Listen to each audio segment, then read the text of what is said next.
Padma Mudra. And so this is the symbol of spiritual devotion, you could say. And however you want to build within yourself the feelings of love, beauty, grace. Every hand mudra or gesture also benefits us not only psychologically, but at a physical level. This is supposed to strengthen the pericardium around your heart, balance your immune system, awaken the body's self-healing power, and ignite devotion. Hey, when they want to give a compliment to something, they don't hold back, huh? So, it's amazing how many things they ascribe to hand gestures, to the seal, right? That a mudra is, the way it locks a certain psychodynamic energy in you. I mean, the claims that they make, not empirical from the Western point of view, but pretty magical religious, right? Anyway, so hang in there for a second, find your center, crown of your head, middle of your throat, middle of your chest, middle of your stomach, middle of your pelvic floor. Find the Brahma Sutra, the midline, and check to see if the right and left sides of your body are equally moved away from or drawn to the center line.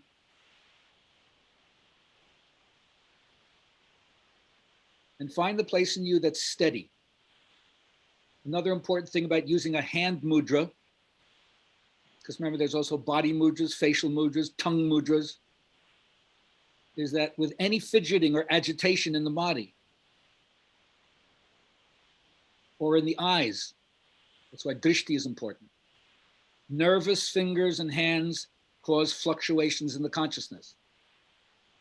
And since one of the definitions of yoga is the cessation of the fluctuations of consciousness, anything that we can do that creates conditions that are more favorable to or conducive of the end goal of realizing this truth takes us a step closer.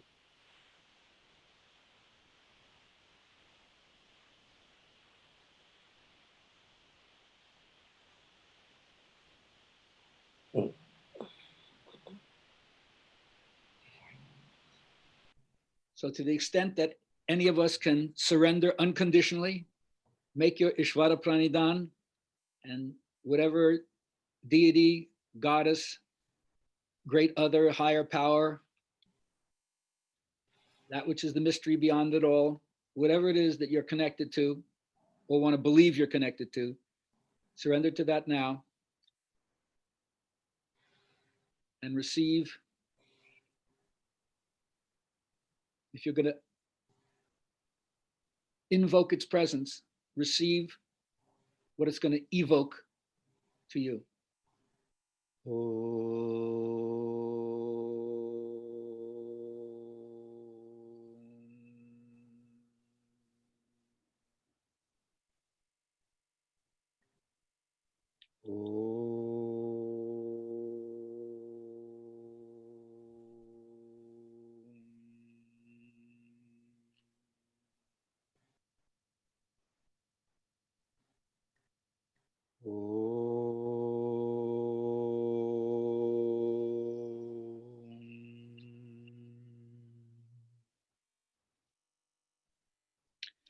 Bring your palms together in the center of your chest.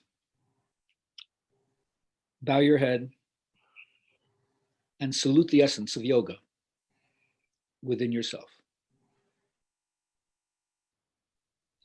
With your eyes closed, gently bring your head up on your spine. Relax your hands face up in your lap and gently open your eyes. Okay.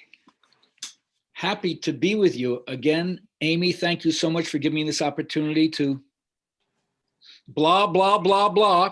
Anyway, Cindy, Abigail, Megan, and Kaylin, if you want to turn on your camera, I'd love to be able to see you and respond to you. Thank you so much. And if you don't want to, it's okay, but I'd love to have audiences, the faces out there. So remember, anytime that you want to interrupt or share something, don't wait till the end of the talk and Q&A. If something comes up, feel free to interrupt. And if you don't know this little tip, once you're muted and you can see that little red microphone with the arrow going through, if you press your space bar down and hold it, all of a sudden it unmutes you temporarily, and then you can talk while you're holding it down. And then if you lift it up, it goes back to mute automatically. So if you feel like you want to do that, feel free. Don't hold yourself back. Okay? And again, I invite you to turn on your camera if you want to. All right, so here we go. First of all, I'm glad to be alive today, and I hope that you are too. That's what I say to everybody right away, right off the bat. You want to inoculate yourself against life? You cannot do it. Like taking in an antibody of the disease to give you immunity. The only thing is, if you take in a little bit of life, you won't be immune to life. You'll still be just as vulnerable, but you'll be more courageous because you'll be filled with life. So that means also you're going to play. Thank you very much for allowing me to come and play with you, because I got a lot of things to say about how not to dampen the spirit and how to keep awakening joy amidst everything we're facing. And that's why we're calling this talk Inoculation Against Nihilism. Because if you're going to sally forth and not let negative thinking keep you in your own walled castle, then you and all of us have a responsibility. Now, let me get this clear before I go on. If I sound evangelical in any way about getting out there and really doing it, let's get one thing clear. I'm only talking with that kind of attitude. I'm only using that kind of rhetoric to persuade you. And remember, I'm an old Aristotelian. So ethos, it means a lot to me. So I'm immediately saying, I'm in. I got skin in this game. It appeals through empathy, through eros, to the problems that I know each of us have, because they're common to humanity. So I know it's important to you at some level. You may not define it the same way, but for sure, you don't think your pain isn't real. Is there anybody who doesn't think their pain is real? You see, we all understand that. So there's not only, it's important to me, I know it's important to you. And then the logos principle, we're going to reason about this in a certain way, and then we're going to be persuaded. It's a persuasive tool, an emotionally persuasive tool. So I know that, but here's the difference. You have already said yes by being involved in yoga. So as a teacher, I have a different responsibility to the people who say, oh yeah, I'm in. We're not talking about people who are not doing that. I have no desire to change anybody else, to try to tell somebody else, you're not good enough the way you are. You need to be different. Oh, that's going to create a lot of barriers, defensiveness on the part of another person, right? Have you ever been with another person where you're clearly putting out the vibe that you think you're more intelligent than them, and you can read all over their face, oh yeah? How the distance is another person, but you thinking you're better than them?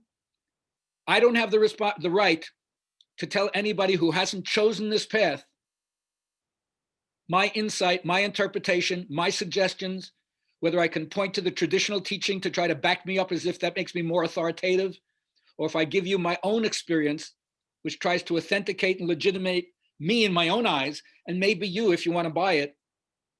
But once you're in, then the teacher has a different responsibility to, if you want to say, egging you on or causing you to jump over hurdles because you know it's not a sprint race, but really it's not the way to see it.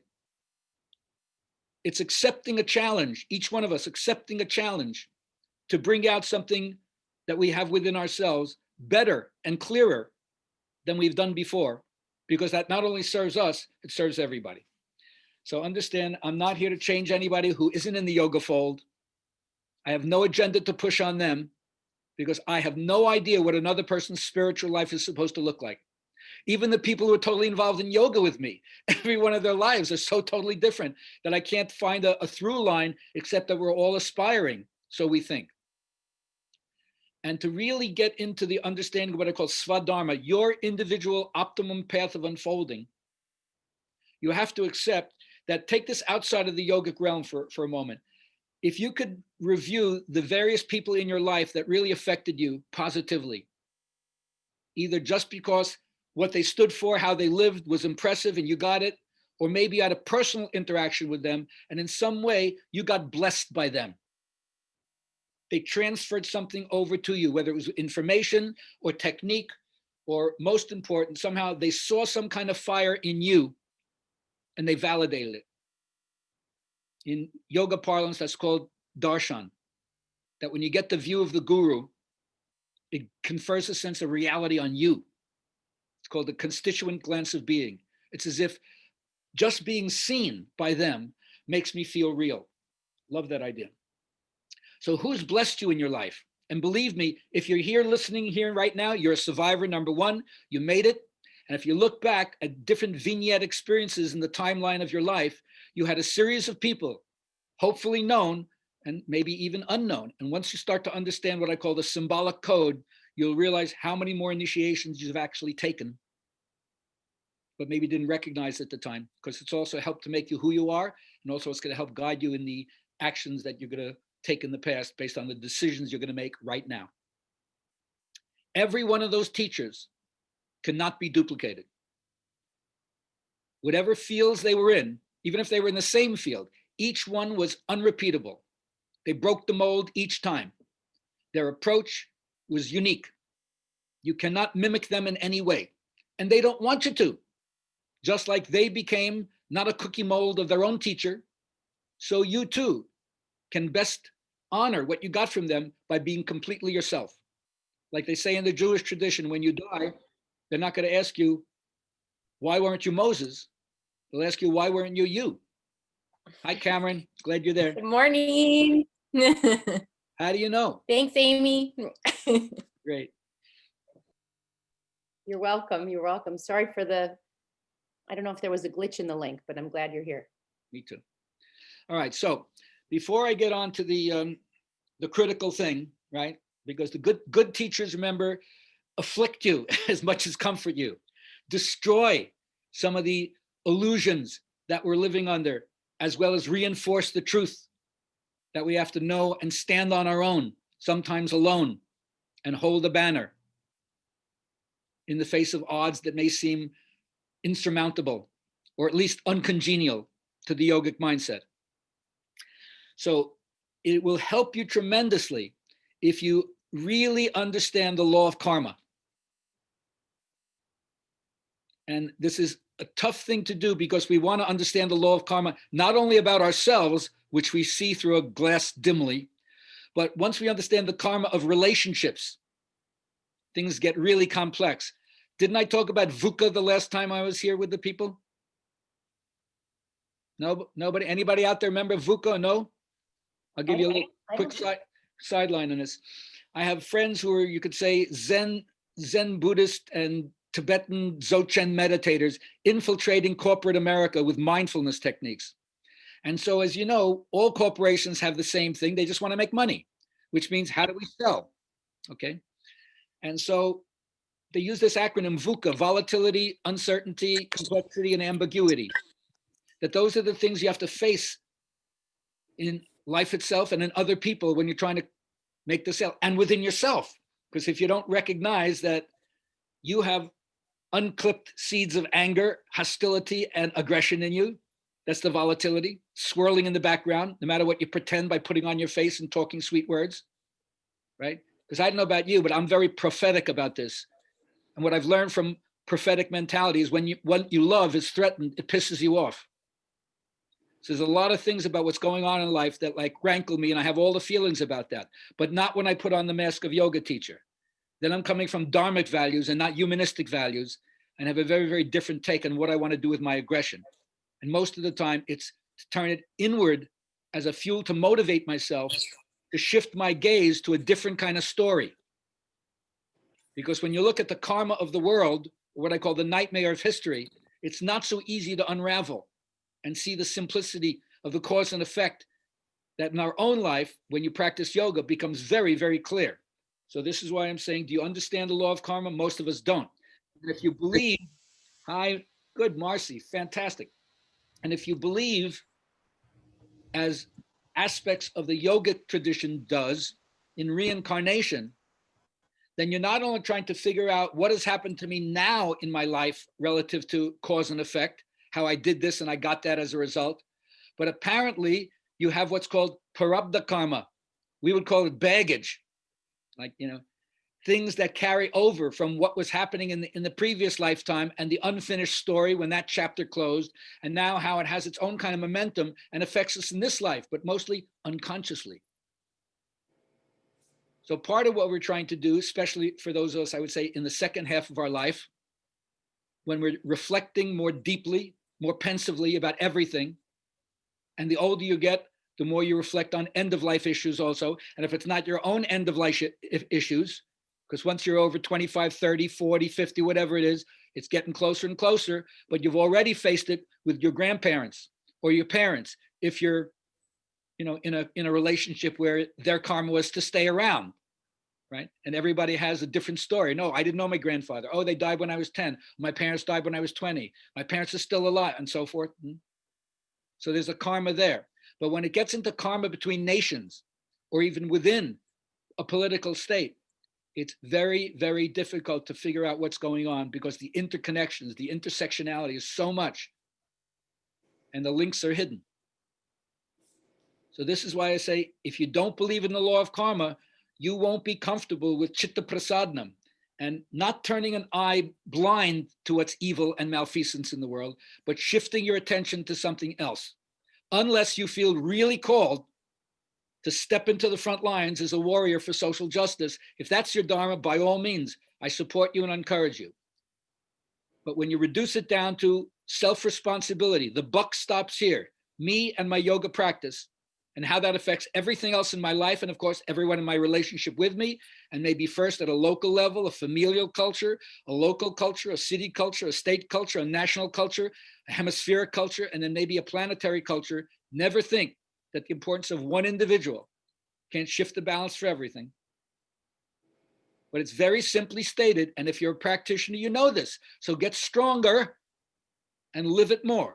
And that is, we are all the heirs, H-E-I-R-S, inheritors of our own wholesome and unwholesome states of consciousness. Now, I'm going to stop for a moment, and instead of doing my extemporaneous blah, blah, blah, I thought I was going to read you something from the Buddhist masters, but I can't find it, so I'm not going to. Course correction. That was quick. All right. So, what does that mean to be the inheritors of your own karmic action? Well, here's the thing.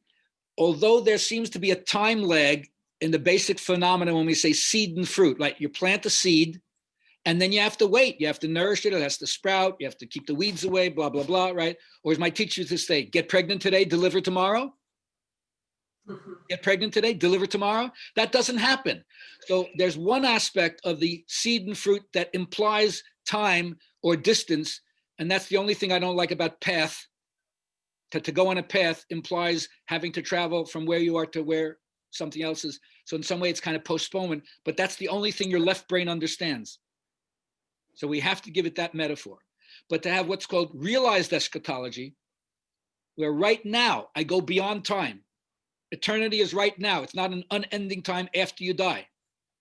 The only way to experience that is, of course, to be in reality, which is the same as being with a capital B, which is the same as presence, which is the same as here.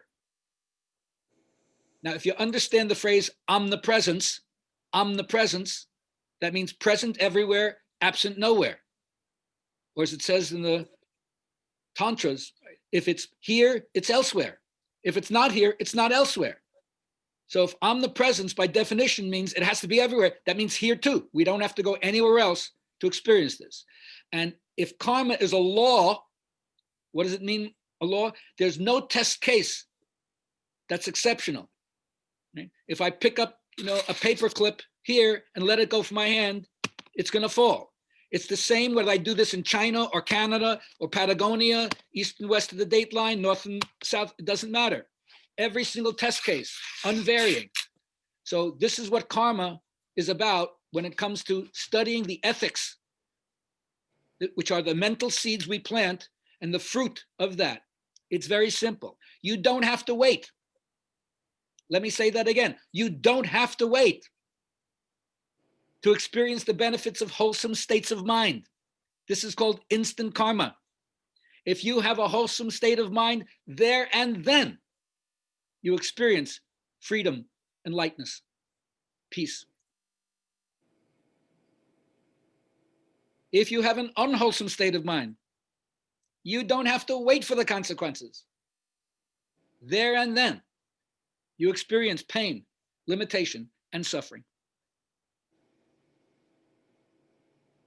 Now, if you know that that's really true for you, and if you know that that is a law, like gravity, unvarying, never forgetting, and that everyone is inheriting their wholesome or unwholesome states of mind. I know it looks like some people don't seem to be inheriting the consequences, but then the moment you waver, you have lost your faith. You are doubting the truth of that. Now, remember, not every karma seems to come to fruition. You know, one of my old teachings, Cameron, Marcy, you've been with me long enough. You remember my old teaching, Lauren, if I had 60 minutes on today, Good Morning America, explain karma. Sure, karma comes in 3 types. Instant karma, light switch karma, and banana peel karma. Instant karma is I step on a rake and it hits me in the face. I slip on a banana peel and I fall to the floor. How can you not recognize I did this? That happened exactly as a result. Instant. Light switch karma. I flip the switch on and the light goes on over there, but the switch was here. It's still instant karma as it happens in a nanosecond, but the wires were hidden. I didn't see the connections that made it possible for the flipping of the switch to make the light go on. And then there's alarm clock karma. I go to sleep at 11, I set it for 6, I forget about it. 7 hours later, ring, oh, it woke me up and I set it with my own hand. Prarabdha karma is now you got to add, has to get carried with like a genetic influence, you know, whether it's in your DNA, however we want to say there's a psychic disposition to do that. I don't know. But at the level of using examples in our daily life, even though it's still true that the person who does any unwholesome state of mind is experiencing the consequences, but they're probably dull, insensitive to it. They don't realize it. So they just plow forward and it kind of pushes it aside to the back burner. But it will accrue. And at some point, like the alarm clock, wake them up later on. So this is one of the things that inoculates you against the naysayers. All right, so that's kind of my little intro to this. Now, first I'm going to give you a little yogic reminder, because once again, the people who are not into yoga, I would have to share something different in terms of know your audience. So already I'm coming from a different place. And I'm even using certain words that you could say represent initiatory language, lingo, jargon, like when we go to Sanskrit, right? Or we say words that represent things that we're pursuing, like you were kundalini, nadis, chakras, gunas, whatever. Someone has to translate this for you. The person off the street, they don't know what they're talking about, right? And especially for a lot of yogas that have developed in America where their particular lineage or the teacher chooses not to use the Sanskrit, whether they think it's cultural misappropriation or they weren't trained in it, or some people are offended by it, or, you know, maybe you're teaching in a, you know, a religious community that has its own kind of belief system that might be threatened by using terminology that takes them out of the metaphors they're comfortable with, whatever. But you want them to get the benefit, you just teach it as deep relaxation, and you don't have to call it whatever. You just say, this is good for opening your hips. You don't have to say, you know, it'll cleanse the nadis and help your sushumna be open. You know, what do you do that for? Don't do that. Okay. So first, and here's another thing, especially we're all concerned about the election coming up. But for those of you who haven't heard this, I want you to understand that there's a difference between using yoga for what I call humanistic values and using yoga for dharmic values. Whether we agree with the life vision that the ancient Indian culture had, which I want to remind you was patriarchal, had slaves, and no matter how much we want to glorify their golden past, don't forget there were things that were heinous about their society as well as incredibly intuitive. Just like, you know, hey, we can go to the moon, we can clone. Ain't that unbelievable? And yet, look at social injustice and look at the common decency that that have been lost in so many places. At the same time, right? We're imbeciles and geniuses at the same time, right? We're dullards and elite at the same time.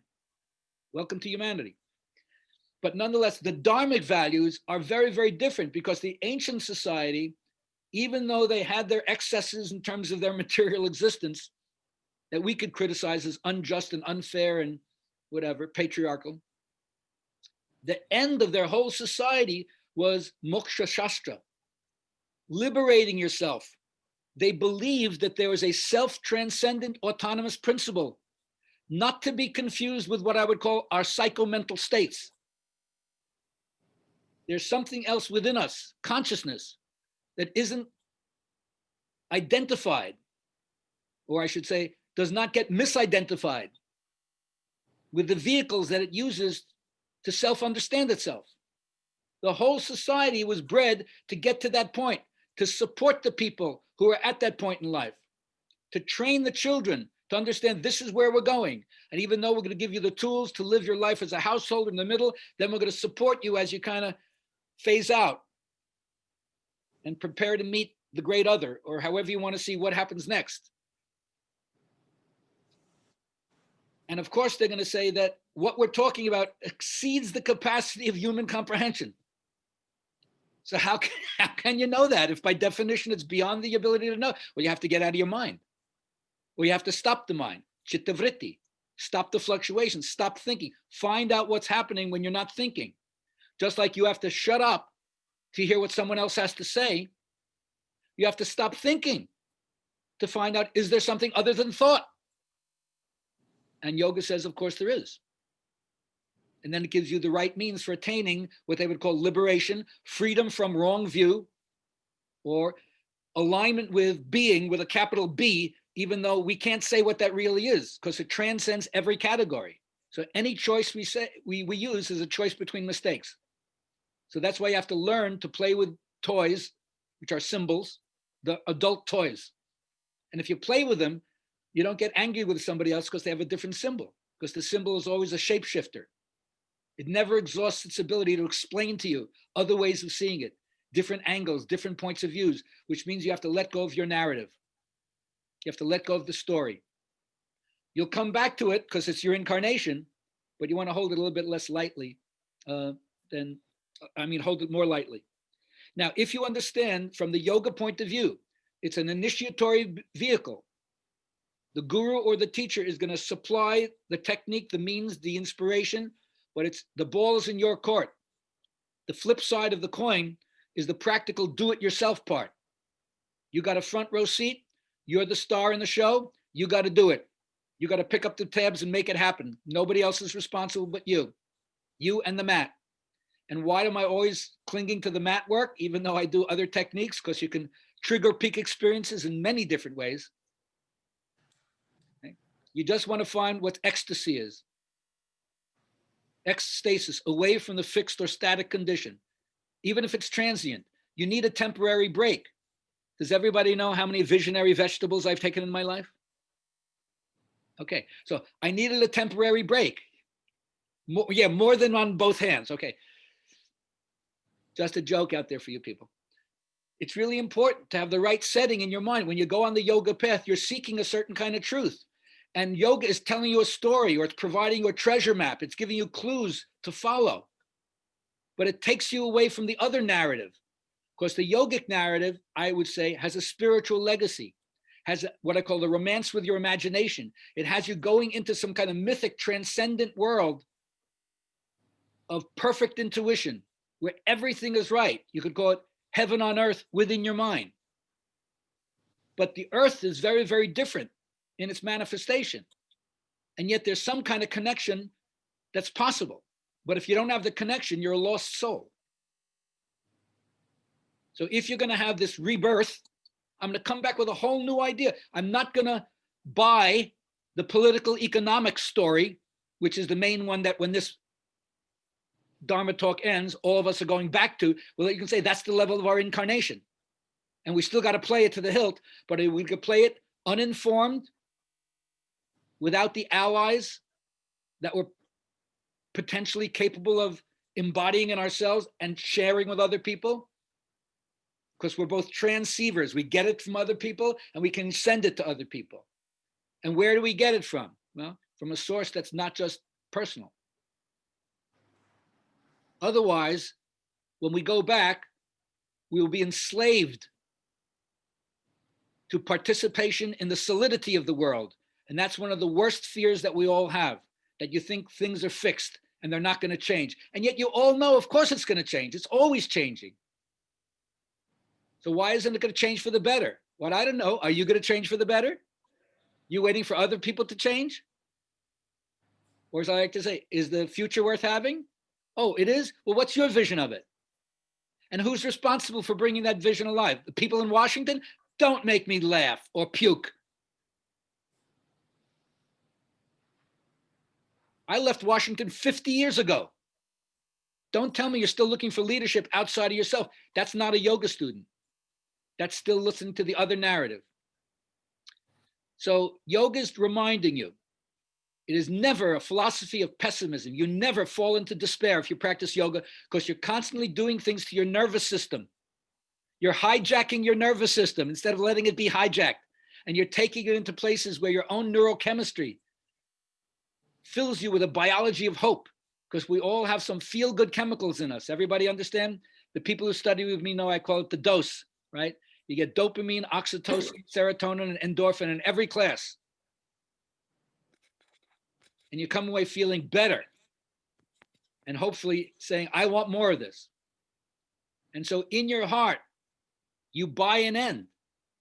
That suffering, all right, it's natural in the world, but maybe from a spiritual point of view, it is unnatural.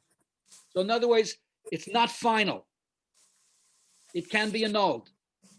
And the stories of spiritual giants throughout history who've bequeathed their legacy to us shows us the different way to do it. They can't do it for you. The guru can cook for you, but not eat for you. They can only show you the way to it, which means we can use the techniques to create favorable conditions where the likelihood of an action is much greater. Whereas my old,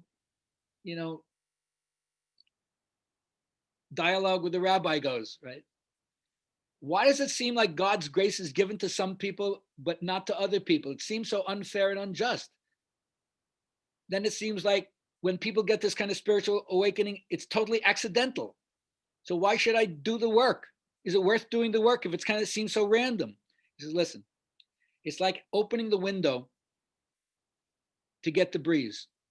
I can't guarantee you that the breeze will blow. I can only guarantee you that if the window is closed, it doesn't matter if the breeze is blowing. All you can do is open the window, and that's what makes you accident prone. So unfurl your sail.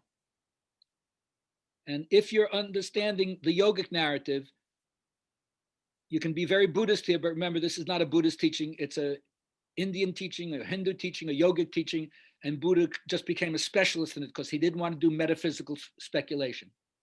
His only interest was, you're suffering, right? As I said, nobody thinks their pain isn't real. Let's deal with the suffering and not about questions that no one knows the answer to. That's not going to serve you. And then in the metaphor of the man shot with the poisoned arrow, he didn't want to let anybody help them take out the poison until he found out the name of the person who shot him, what the bow was made of, what the arrow was made of, what kind of feathers it had on it, what kind of poison it was. Well, that person would die before they got the answer to those questions. So the Buddha said, I'm only interested in defining what suffering is, the causes of suffering, how to end suffering. And then he taught his version of Ashtanga Yoga, the Eightfold Path of how to do it. So that's the bottom line. And, from another point of view, although we're seeking this truth, we're seeking it because we're suffering. We're seeking it because we feel like we're missing something. And as that a lot of these forces are unconscious within us at the beginning, whether they call them the vasanas, the desires that distract us away from the yogic story or the dharmic story, or whether they're called the vrittis, the whirlwinds of the mind that make you fluctuate. So I'll give you another little yogic teaching. They call this the chitta bhumis, the 5 earthy states of consciousness that reflect how well you're focusing. You may or may not have heard the phrase the gunas, the strands of nature that, according to yogic terminology, represent the combination of natural forces, which they give a metaphor like a rope. Looks like it's one thing, but if you unbind the rope, you see it's made up of different fibers woven together. So they have three main fibers in the gunas: the sattva guna of peace, luminosity, and clarity, the rajasa guna of energy, motor activity, and freneticness, and then the tamasic quality of dullness, obscurity, and heedlessness, and so forth. Everything is a mixture of these different gunas, whether it's your food, your speech, your environment, the people you hang out with, the things you study, your lifestyle, and so forth. So what they say is when you begin practicing yoga, you're already in what they would say chitta bhumi number 1, which is called shipta, which means restless, monkey mind, a monkey stung by a bee and drunk and haunted by a ghost. That's your state of mind. Hopping from branch to branch, can't sit still for a second, got ants in my pants, heebie-jeebies. The thought of sitting down in meditation and staying still for any length of time, 5 minutes is torture, let alone thinking about how deep can you get in 5 minutes, right?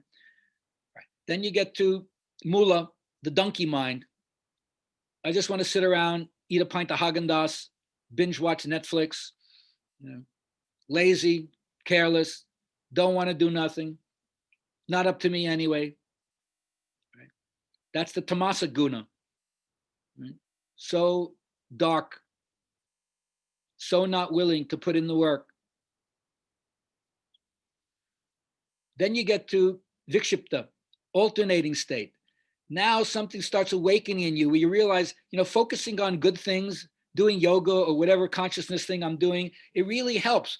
But because the desires, the habits are so strong, I flip-flop back and forth. So it's better than the restless mind, but even though I'm a little turning more toward the light, I'm still caught by like other things I like to do. The force of habit, the inertia of those things is still so strong. I still go back to that and fall off the wagon, do things I know I shouldn't. And when I get nervous, I eat too much, or I smoke too much, or I drink too much, or whatever, right? Or I just blow off myself, care. But then if you continue, you get to the fourth chitta bhumi, ekagra, one-pointedness. Now I'm starting to focus. Now I'm starting to see through my own self ruses. Oh, I see how I'm bullshitting myself when I do that. That doesn't serve me. All right, now that you see it, are you going to do something about it? And if you start focusing more on whatever it is, because remember the law of attraction says that whatever you put your attention to, the law of attraction will help me more. So if you focus more on study or practice, and that's another metaphor of mine, whatever you practice, you're going to get good at. What are you practicing? Whether it's avoidance or diving into it full tilt. And remember, all along the way, the wholesome states of consciousness, you don't have to wait. It's instant karma. So it's to your advantage to hang out in those states as much as you can, or get back to them as quick as you can once you know you've fallen off. And that's another good sign that you can minimize the time between when you drop the ball, completely forget, and then wake up sometime later and realize, I didn't want to do that. Good. Keep narrowing the time between when you fall asleep, when you wake up again, until more and more there's just, I'm more awake. Because I know it sounds oversimplistic, and I hate to reduce the esotericism of yoga to something so simple, but keep it simple and easy. All you have to do is pay attention from the moment you wake up till the moment you fall asleep. That's all there really is to it. Now, do you want to refine it? Sure. Marcy, do you remember this one? You want to refine it? You know how long people have to study with me? I'll tell you. I just asked you, when you woke up this morning, did you wake up on an inhale or an exhale? I don't know. Mm-hmm. And last night when you went to sleep, did you go to sleep on an inhale or an exhale? I don't know. When you can take the remote from my hand, you can watch any station you want. So that's how long you have to, when you get to that level of clarity, I have nothing more to teach you. Can I always teach you some asana thing? Yeah. But in terms of consciousness, it's not up to me to teach you technique. It's you who has to pay attention, and you who face the negative consequences at your own peril if you don't pay attention to this. All right. So now we move on to, it's all about taking responsibility. I am all for studying. I am a cleric in my own way. I am all for being with teachers and both getting technique for them and observing how they do that. But we also learn through direct experience. And the most direct experience you have is the moment-to-moment life that you're living. Meditation is supposed to give you a momentary break for what's called choiceless awareness. Can I watch everything from a more witnessing place? Can I spectate it and not be so lost in judging everything, which is what the mind does, so you can't blame it for doing its job. But as I said, if you stop thinking, you can observe from another place, or at least if you become aware of when your thinking takes you off. You get on the train of thought and you write it down a couple of stations before you realize, wow, I was just distracted and I wasn't paying attention to what was going on. And I'm not saying it's wrong to be aware of your thinking, but to be lost in thought means now you're identified with the content in the same way that when you're watching a movie, you completely forget your name, your age, your gender, your weight, your height, your hair color, your socioeconomic background. None of that. Or I'm laughing if it's a comedy. I'm crying if it's a tragedy. I'm scared shit if it's a horror movie. I'm, on the edge of my seat if it's a psychological thriller. Why? Because I so identified myself with what I'm seeing. The same thing is happening in the movie of your mind. You got to study the theater of your own mind. Now, part of yoga is becoming a rebel. It's like taking the hero or shiro journey where you have to separate yourself from what you know. Why do you need to do that? Most people, and you're wise if you realize this is you too, not just other people. When I say most people, that's my kind way of not wanting to point the finger of you so you can think I'm talking about other people. But really what I'm saying is you, me. Most people repeat what they've been told. It's the outcome of their limited experience, which means they're insensitive to what's actually going on. So nothing else can ripen because they've accepted something without critiquing it. Spoon-fed teachings. And as one philosopher says, if thinking begins from conclusion, no investigation is possible. But if you've been taught to say, tell me the answer, and most of us want an answer, don't we? Wouldn't you like to not have the burden to carry the stuff around and figure it out for yourself, even if other people are giving you clues? In the end, it's not final enlightenment. So it's dissatisfying. I don't want to face that dissatisfaction. Can somebody give me some, spoon feed me some teaching? Tell me what it's all about? But do you think the significance of life can be gathered by following another person? But we have these firmly held beliefs, and it makes us look at everything. We call it our confirmation bubble through that prejudice. And then you don't have any contact with reality. So once you understand that we all automatically translate these ideas through our conditioning, you could say that yoga is a process of deconditioning, dehypnotizing, de-automatizing ourselves. But you're not going to do that if you don't critique the amount of fat. And I don't mean the quarantine 15 like I got on. I'm talking about the layers of mental fat that doesn't want to question, doesn't want to be disturbed. Leave me alone. We'll continue to suffer if that's the path you want to take. But it's your struggle with your environment. Yoga is about a radical release. It's an inward revolution. It's an inward revolution to break through. And why do you want to break through? Well, there's unhappiness when there's no love in your heart and such little meaning to life. And besides, happiness is not within the field of self-consciousness anyway. You have to stop pursuing it and constantly checking to see how your grades are doing. You have to lose yourself in just living so much that you don't have a rear view mirror consciousness looking back and say, how well am I doing? Do it, right? My old students know that when I say happiness is not within the field of self-consciousness, when you're dancing naked in your room to AC/DC, like dancing like no nothing, right? And someone opens the door, what happens? You stop and put the fig leaf on. Why? Because you became conscious, self-conscious. And in yoga, you're supposed to be so into the action, you're not even thinking, who's looking at me? How do I look? I'm just the action. And that's easy to say, but hard to do. So now I am telling you, no guarantees, because it's up to you, but yoga will be an inoculation against nihilism, against the naysayers, against the people who only think negatively. And as Krishna says in the Gita, nothing happens to the person who doubts. And so for me, there's no excuse for nihilism. which stops you from going into the world and being a force for good.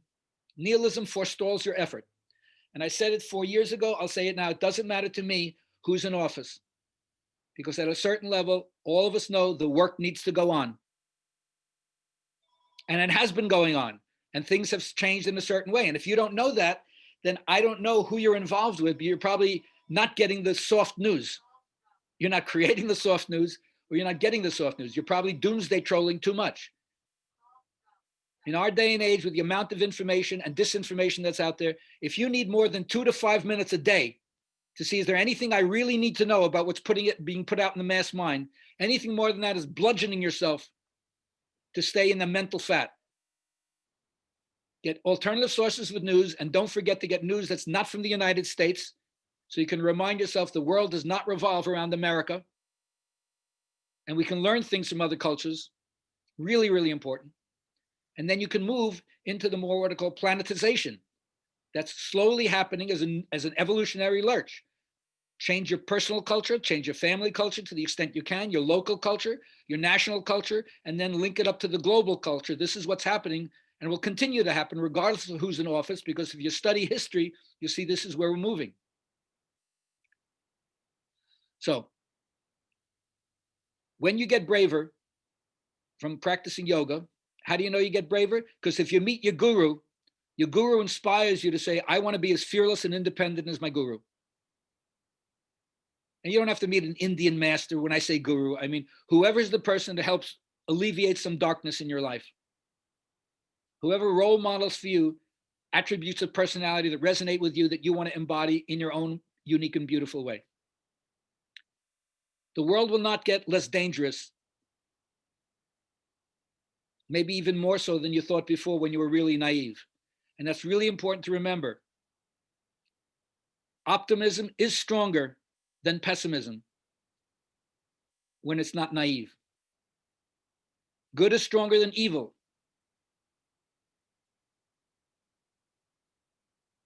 But naive optimism is not. Optimism without naivete, very powerful.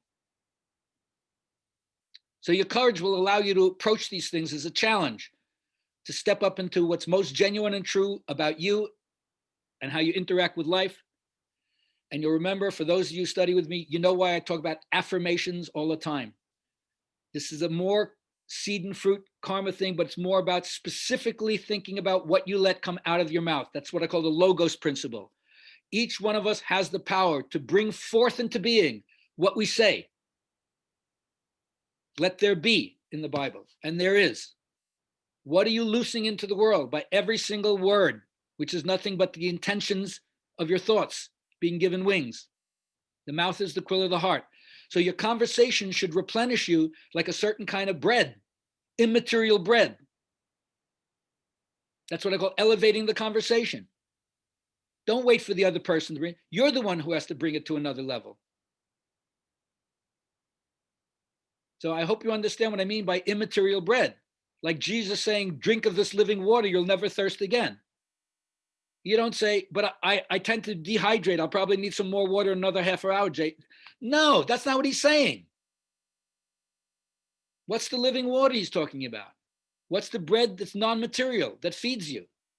That's in your conversations. Every interaction you have with another person builds social capital, builds trust, builds the things that we know we need to cooperate with each other, even though there are many people right now who we can't heal with verbal discourse. We have to find other ways to heal together, to find commonality, because talking doesn't work for some people. Facts don't work for some people. Evidence doesn't work for some people. That's okay. There are other ways we can heal. And then maybe that will help us later on get back to better discourse and finding commonality. So once you understand that, don't be a pawn in the game. Take yourself out of the equation, because right now, and for people who don't know how to focus their attention, our current situation is creating a level of stress that keeps our body in a state of physical, physiological, psychological emergency preparedness all the time. There's no time to take out to recover. to hit the reset button. If you're really honest with yourself, unless you're really digging, slowing down, and have a reclusive part that doesn't mind that, and especially, I don't want to hear from you at all. If you have a cell phone and a computer, don't even talk to me about how deprived your life is. I don't want to hear you. You're only itching to get back to the world. Please don't even go there. You're going to go on this adventure because you're aiming upwards. You cannot make anybody else aim upwards. You cannot make anybody else want to be better. That's why I said, I'm not interested in changing anybody or telling anybody else who isn't into yoga, there's something wrong with you. And if you want to let me be your therapist and whatever, let me critique you and tell you all the things I can see, because you've done such a schlock job and I'm not going to do that. Even though it may be true and my judgmental mind might want to say that to them, it's not going to help them because they're not ripe. And when they're not ripe, I'm not wasting my voice. So you're going to go on the adventure, but understand what that means. You're going to have to face something unknown. That's the VUCA part, right? I don't know what's ahead. Nobody does. But it's open-ended. It's not fixed. That means you're going to have to deal with things you never dealt with before. You may have to develop and master skills like Zoom, like you never had to do before. But if you align yourself with the Dharma, if you understand what I call the principles of just order, if you align yourself properly, it will confer benefits upon you, good karma. But if you do not align yourself with the principles of just order and you access it poorly, things will not go well for you. No matter what it looks like for other people. Physician, heal thyself. Don't worry about telling other people about what they got to do. Like JC says, don't tell your brother or sister about the mote in their own eye. Get the log out of your own. And then when you see clearly, you may then say, okay, now I see clearly. I can tell people what I see. Or you may, don't throw your pearls before swine. As Krishna says in the Gita, let the mind of the wise disturb not the mind of the unwise. You have to know when to push, know when to retreat. And then you'll find out for yourself, authenticate it for yourself. And then only your life will be your message. You won't have to intellectually explain this or convince anybody. It's in the movement toward your own ideal that your own meaning of life will be attained. So for me, right now, so much potential is bursting forth. It's unbelievable. The amount of creativity that's ready to gel all over and has been is phenomenal. I liken it to an empty room. You walk into a room, now there's nothing in it. You can't say that this emptiness, it's not a sterile void, it's a fertile void. Because your creativity looks at this space and you say, wow, it's this high, it's this wide, it's this long. They have windows here, it's facing this direction. Wow, I could see where the rug would go here, the painting over here, the desks. And it's unbelievable. It's unlimited what you could do to something that's completely empty and therefore not fixed. You can create it. Now, if that isn't fantastic enough, if you brought one other person in and they say, well, what do you think about this? They would see it completely different for whatever reason. Oh my God, we could hang an Indian drape from the ceiling like that, like we used to do when we were hippies and we had no money, right? Oh, that's nice. I would have never thought of. That's great. And what about a plant? I'm not into plants. That would be fantastic. And all of a sudden now you're jamming. So if you view the world as possibility versus something that's fixed and nothing can be done about it, even though we all know it's changing all the time, then your interactions with other people, whether it's in the family as a parent or in general, when I say relationship is the yoga of the West. So each one of us has a huge responsibility for all the relationships in our life, familial, personal, business, creative, financial, sexual, yogic, whatever, to do these two things. When you meet another person, act on the presupposition that the other has intelligence and has something good to share with me that could generate something new. Because just like each one of us would like to be acknowledged for the unique national treasure that we are, that nobody has your height, your hair color, your eyes, your age, your skin tone, your musculature, your education, your background, where you were in the pecking order, what geographical location did you grow up in, what country you're from, blah, blah, blah, what foods you like, what music you like. Amazing. And when I meet another person, right, I don't want to say I'm like a Taoist sage where I'm no longer interested in having anyone attract attention to my attributes. No, but I don't know anything about you. I know all about me. And I don't have to narcissistically control the conversation, except in terms like this, right? Marcy, did I tell you my wife calls me the word bloat? The word bloat. Yep. I said, I don't have to take that from you. I can go to my men's group where they call me the word wizard. Well, because all she does is hear you talk all day long on Zoom, I'm sure. Yeah, right. Believe me, she's in sales. She's doing her own talking all day long. All right. So you accept the fact that when you meet with another person, something good can be generated from your meeting, something new that never happened before. And if you act as if, that's the key word, as if, like fake it till you make, as if something good be generated. And that means we're going to be creative. And we're creative, that means we're bringing forth what we would like to see. What is our vision? And if you do that, you will know how to inoculate yourself against nihilism, because you will not be one of the people who says it can't be done or nothing could be done. They're in the world of fixed possibility. They're in the world of mental fat. And so if we are the tribe of the future, and we're not the only tribe, right? But if we are one of the tribes of the future, we're not looking to anybody else to lead us. We're stepping into the banner of leadership ourselves. So that's my little talk for today. Thank you so much. I hope that you've already voted. If not, get out and rock the vote. And now we'll hang out for a little bit. I know that some of you may want to go and watch the NFL. I know it's football Sunday. I don't want to, if you got to get back there and tailgate with other people, go ahead. But I'm here for a little bit, and I know you have families, so you may have to get back to your next thing. So if you want to say goodbye, goodbye. But before you do, if there's any Q&A right now, speak up. And then afterwards, because shameless marketing for next week.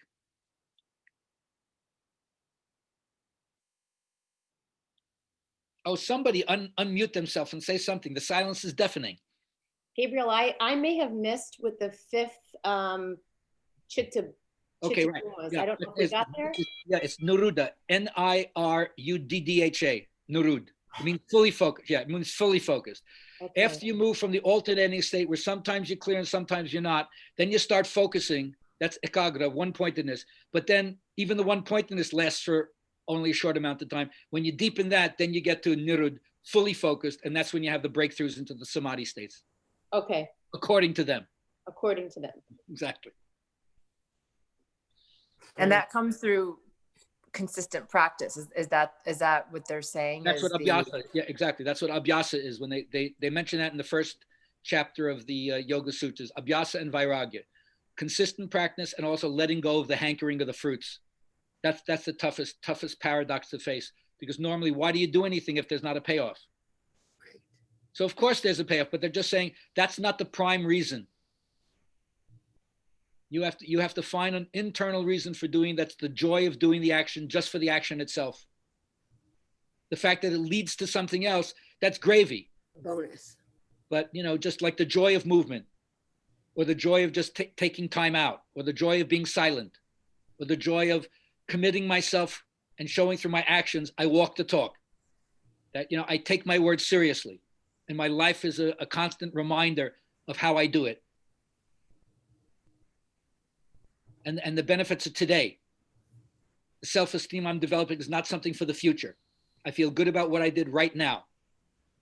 And I keep paying attention to the stuff that, like I said, by habit, pulls me away from that. And I want to do that less and less. That doesn't feel as good. How come it's like such a simpler concept is so difficult to do? Yes. Well, it's interesting. One of my early Tibetan teachers, Chogyam Rinpoche from Naropa Institute, the man who started Naropa, he used to say simplicity is profound. So again, one of the problems in the VUCA thing was like complexity. Yeah. There isn't one size that fits all. And so even when you keep it simple, you understand how it really expands into connecting so many fibers of intersectionality with other people, even though you try to keep it simple. You try to keep it simple, right? Yeah. I'm not going to go into the whole story with my my Indian accent, but there's a story about the guy who takes the mantra initiation and is like so into renunciation, he only has a loincloth left, but then the mouse comes and starts eating his loincloth. So he asks his guru what to do, and his guru says, get a cat. And then the cat meows too much, so the guru says, then go get a cow. And then the cow moves too much, and the guru says, you know, get a piece of land to make straw for the cow so the cow can make the milk. And then he's working all the time. He says, well, then get a wife to oversee everything. And like now his life is spun out of control to where now he has property and a family and all these things to take care of. And he just tried to do it by being simple and just do one thing. So it's true, but again, it's also a unifying principle. So it's an umbrella that has a center that spokes come out from. And the whole idea is that if you live on the circumference of your life, then you're not connected to the thing that prevents you from wobbling. Because you know that's the old meaning of sukha and dukkha. It really means like an axle hole from a wheel that's off. So when it's not smooth, you get a bumpy ride. That's dukkha. And when the axle wheel is smooth, it rolls without a hitch. Sukha, exactly. So it's an interesting idea about how to look at the things in life that are painful and disappointing. But to simplify, you're right. And our culture doesn't want you to simplify. Culture wants you to, expand, do more, hoard, have tons of possessions to try to compensate for your ego sense of destitution. If I have things, I'll feel better about me. Really? How many more things do you need before you realize you still don't feel better about you? One of my other one-liners is the best things in life aren't things. So why are you accumulating? And that's against the parigraha, right? They're trying to tell you, don't have more shit than you need. Then you'll be spending extra money to have the storage space to keep the stuff that you don't even use. So that story that you just told, is that also kind of a metaphor for what you were saying of, the yoga is really about relationships? Well, in some way it is. I mean, it's a Ramakrishna story. To me, it's more like you try to buy the renunciate ideal, which is what I think is the reverse of capitalist accumulation, right? In the capitalist game, the more toys you have, the better you are, right? In the renunciate game, you phase out having stuff until you're so unattached, I don't have anything at all, then you win, right? That's the reverse renunciation game. But in terms of relationship, I think here's just sort of that it's like you get tar on yourself and then you try to take it off by putting on another part of your body, and all of a sudden you're totally enmeshed in the stuff like that. So even when you try to simplify, as in the case of this guy, it gets out of hand very quickly. Like say like, oh, listen, I think I'll have a family. It's like a nice idea, but the second that you want to have another soul come into your life, it forces you to expand. Now I got to have space and I have to all this stuff to take care of the kid and money. But hey, you created that, didn't you? So in some way you want it, but in another way, it seems to limit you. Or unless you say with really good faith, no, I'm into it. I just didn't realize it involved this much. And that's like the material plane. Maya gets you involved in the apparitional aspect of existence. And it's like a delusion of consciousness. It's hard not to believe that it is as it appears, but like a magician's trick, there's more to it than meets the eye. And, here's another way that I try to deal with it. And remember, it's everything I say is all about me, but there's nothing personal in it, right? The practices that I do in yoga are what I would call spiritual practices. And what I mean by that is a spiritual practice is something that really clarifies my thinking and makes me more like a fire. And I'm like straight as an arrow to the goal. It ignites a certain kind of tapas where the sought and the seeker are never apart. I'm already one with my goal. I'm so clear about it when I'm there. But that's what I call in the imaginal world. My headphones if you want. Okay, Now, when I come out of my trance state, when the visionary vegetables have worn off, then I'm back into the incarnated state. And the incarnated state is much more what I would call a soulful experience that has tinges of spirituality. And the difference between the soul and the spirit is the spirit wants to transcend everything. And even though we like the word love, love burns everything unlike itself till even you don't exist. But that's okay, because in the fire of oneness, there isn't anyone separate from it to feel bad about losing its individuality, because I'm united. But at the soul level, I'm immersed in the drama. I'm up to my elbows in the karma. And you know what? I love it. I love it. I'm like Oprah getting up in the morning and looking in the mirror and going, I love bread. I love bread. As leader of me, I tell on myself, I'm a carbo hound. What can I do it, right? So the soul level doesn't go straight as an arrow. The soul level is meandering. It's a dark path. It's a watery path. It's filled with pathos. It's filled with empathy. It's filled with suffering and joy too, because soul means depth. And at a certain level, remember the metaphors, heightened depth of the same thing. And as Carl Jung would say, the deeper you go into your soul, the more it turns into the world. And that's what you want. Why did you incarnate?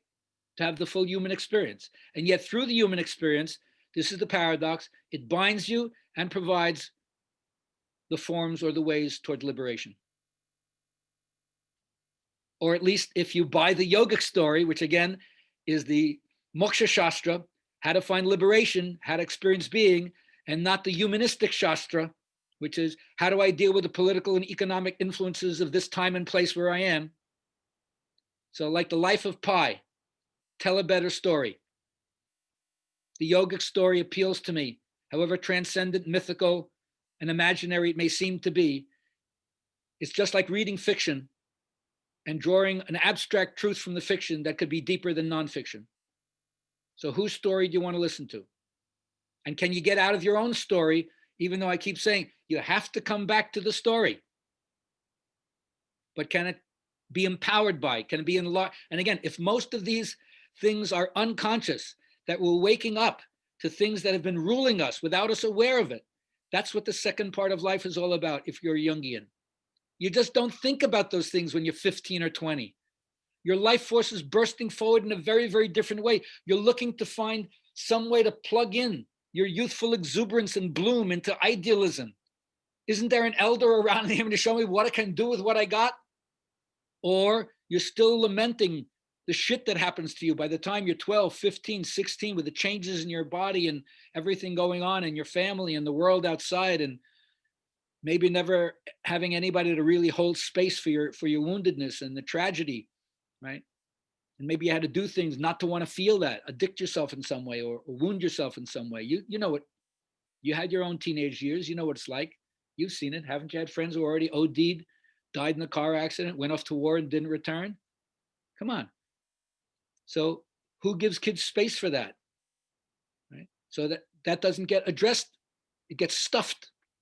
And then maybe when you're 25, 35, 40, some people don't do it till later, you say, I've been carrying this heavy, heavy bag with me. It's time to put it down, open it up and see what the hell's in there.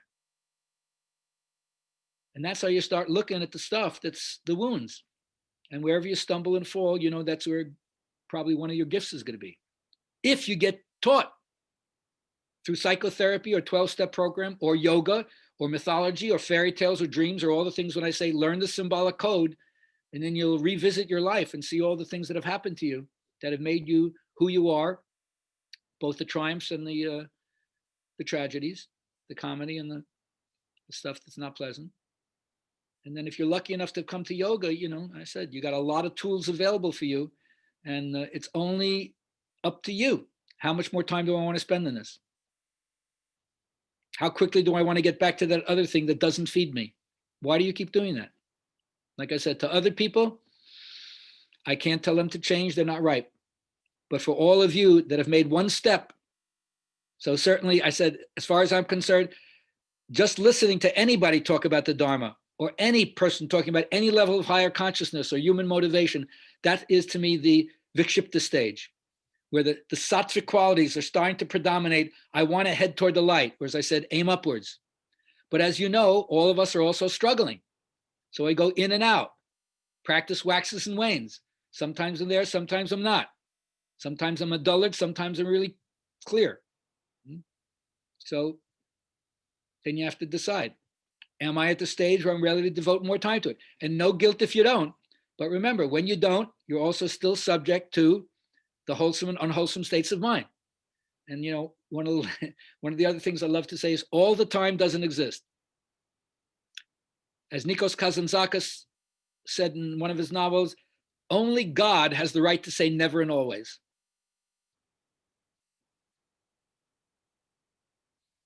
So you're going to do it.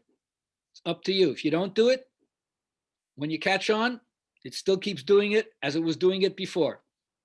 So it's to your advantage to do it. I hope that you continue to do it. I certainly plan to do it. And even if I'm making a schlock job of it, it says in the Gita, better your own dharma done poorly than another's done well. So be true to yourself. And remember, none of the teachers, as a recap, none of the teachers who have inspired you were like anybody else before them. And that's why we can't mimic them. And so, like I said, the two things that will make you the unique and most authentic bearer of spirituality without you having to proselytize, without you having to explain it. In other words, it is going to exude from you, from your vibration, right? So I don't know how many of you are teachers out there, but this is just as true for students, even though I try to make the teachers understand, especially when they're new teachers. You don't have to worry about being an imposter because you only have 6 months experience teaching when you get out in front of other people, because you have a lifetime of experience off the mat. And when you recognize all the things that have happened to you to make you unique, both the comedies, every victory you've had, all the positive experiences, or as I would like to say, have you not awakened any joy in your life? Or have you completely lost the spirit of play? Like when you were a child, right? It's one of my questions, right? What did you used to do when you were a kid that you could lose yourself in hours of mindless play? That's pretty close to the essence self. Mm-hmm. So have you stopped dancing, singing, creating, and doing that? Get back to that, because that's the authentic way you bring joy in. Not saying just, I should be joyful. That's bullshit. What do you do to play? Nobody wants to be shit upon. What do you do to play? What do you do to keep that spirit alive? Great. Then the flip side is that, so you're real and nobody's telling you, you're just like living for pie in the sky, some kind of, mythic bosh, bunch of gobbledygook, psychobabble. But when you get real with the truth of your wound, when you do the work on the places inside that carry the scars of your own experience, and when you open your heart and feel compassionately for the suffering, humongous amount of suffering that has to be balanced by the equally humongous amount of human decency. And as I say, as leader of me, I tell on myself, I have appropriate places in a ritual container where I show up with my dark stuff. So I know I'm not in denial about it, and I don't need to dump it. Sometimes I share it with my wife and my girls, but in ritual space, this is the appropriate place for me to show up with the ugliest part of myself. Like I say, chakra 1, 2, and 3, malodorous, lecherous, and carnivorous. I bring it all out. I'm one with the lust of my barbaric mind, but I keep it on a leash. Like the Buddha teaches you, keep the reptilian brain on a leash. And then you can give the more polished version into the social capital that we're all trying to create. All right, so now the word bloat has gone on for another 15 minutes. It's unending how I can suck people in. Somebody shut me up by even ask a question and saying, enough, I've had it. Because otherwise I'm like my teacher, Joseph Campbell. All right, now let's go into the 22 major arcana of the Brazilian tarot. No, I've heard enough information. I can't. Okay, please make it stop. Stop the bleeding. I thought you were going to use your line, don't shit all over yourself. Yeah, I did say that already. All right, Amy, come on, let's make a transition. Do we have any shameless marketing to lay on the people before we go? Well, I can shamelessly add these 3 lovely women whose email I don't know that I had before today to my newsletter if you're not already getting it. And then you can see what we're doing a week from today, which is a 5-part deep dive into all of yoga. So we start at 8:30 in the morning, Central Standard Time next Sunday, and we go till 3 p.m. And I'm going to share a little portion of the Dharma with Gabriel. For those of you who don't know me, I've authored a book on the Yoga Sutras. It printed 2 years ago called Living the Sutras, which is a journaling and daily application to the sutras book. So I've studied the sutras for about 25 years and very deeply in the last 5 to prepare for the book. So Gabriel and I will take our perspective views on the sutras. He'll be also talking, I think, some about the Upanishads. We'll have a yoga nidra session, a pranayama, and an asana section. So if you, do the 3 of you get my newsletter? You must not, right? Okay. Marcy and Cameron and Lauren. So if you like, I'll add you to that, and then you'll see once a month, I send a newsletter out with our features for the month. And at some point, if you don't want it, you can just say, no, thank you anymore. So there's my prideful plug for next Sunday rather than shameful. I want to tell you how important this is for me, that I'm getting on Zoom at 8:30 in the morning means I'm willing to miss an hour and a half of breakfast with the Beatles, which is an ongoing tradition in my house. So that shows you my level of non-attachment. I can easily let go. I will not have my bagel with cream cheese, avocado, and tomato and my coffee with my wife as usual and send my girls a picture. We're still doing it. No, I won't do that in order to do this yoga stuff. So I just want to say that's how I'm embodying vairagya, dispassion for worldly existence. Amy, it's not shameful, it's shameless. Shameless, exactly. All right, shameless. You are right. All right. I'm like, it's Well, not then shameful. And I'm happy to shamelessly plug it. Good. Thank you. Yeah. So as I leave, thank you very much for playing with me today. I hope you got Nice to something. meet I'd love to everybody. hear from you. Amy can tell you how to get to me if you want to, but like, yeah, you're a grown person. You know how to get to me. If you want to get to me, I'd love to hear from you, talk to anybody, help share any part of the yoga journey. So go to my website, gabrielhalpern.com, and subscribe. Otherwise, hope to see you next week. Thanks everybody for joining me. You know who you are. You know who you are, darling. Thank you so much. Thank Amy, you so much, Gabriel. Wednesday is good. Tell me the time. Okay, Wednesday. Yeah, How about? and everyone can get this recording. I'll stop the recording. Thank you, Gabriel.